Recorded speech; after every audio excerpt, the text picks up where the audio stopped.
For thousands of years, we've tried to map every corner of the human experience using a single, rigorous tool: pure logic.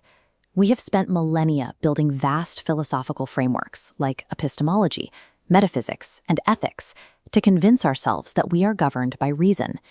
This conscious facade is the persona, a fragile, superficial performance we present to the world to maintain the illusion of control. These meticulous rational structures act as a thin crust, attempting to pave over a massive, unseen psychological void. Carl Jung eventually realized that logic alone couldn't explain the mind's deeper movements. Early in his career, he broke away from the standard psychoanalytic circles of his time to chart a much darker territory. He identified the collective unconscious, a vast, hidden repository of inherited psychic structures below our conscious awareness.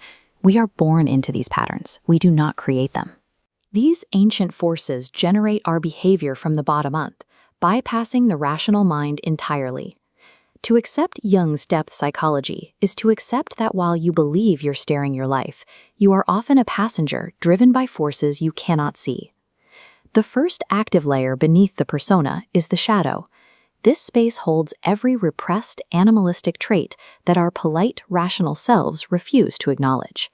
Psychological traits follow a strict law of pressure. The more violently we deny these dark impulses, the more they leak into our behavior. Suppression only makes them more volatile and controlling. Ignoring the shadow arms it against us, turning our own unacknowledged darkness into a primary saboteur of our conscious goals. Deeper still, we find the core building blocks of the mind: archetypes. Archetypes are repeating biological patterns of human behavior.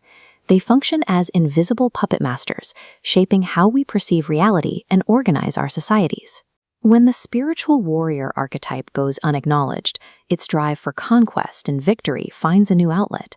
In America, this manifests as an obsessive, destructive relationship with money and power, a financial landscape treated like a literal battlefield. Similarly, the severing of the Sophia archetype, which represents wisdom embedded in the material world, leaves nature as a mere commodity to be extracted. This psychological disconnection from the earth fuels our present environmental crises. These structures operate on a terrifying rule: you do not have ideas. These archetypal ideas have you. Our modern financial and ecological failures are the direct symptoms of these unacknowledged archetypal forces acting through us. Carl Jung defined the ultimate goal of the human experience as individuation. This process of individuation is an agonizing psychological autopsy. It requires a person to systematically dissect their own illusions to reach the core of who they are. Achieving true self-awareness requires the deliberate and willful integration of the terrifying darkness found deep within your own shadow.